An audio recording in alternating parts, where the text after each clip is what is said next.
করা দরকার যে কেমন হওয়ার দরকার ছিল আর আমরা কি করতেছি।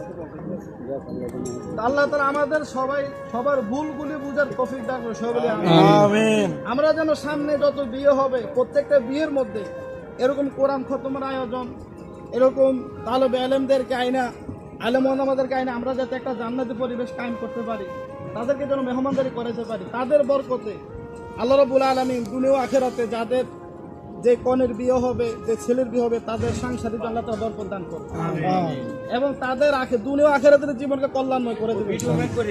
আল্লাহ তাআলা আমাদের সবাইকে বুঝার এবং আমল করার তৌফিক দান সবাই বলি আমিন। আলহামদুলিল্লাহ রাব্বিল আলামিন। আমরা সকলে একবার দুরূদ শরীফ পড়ি।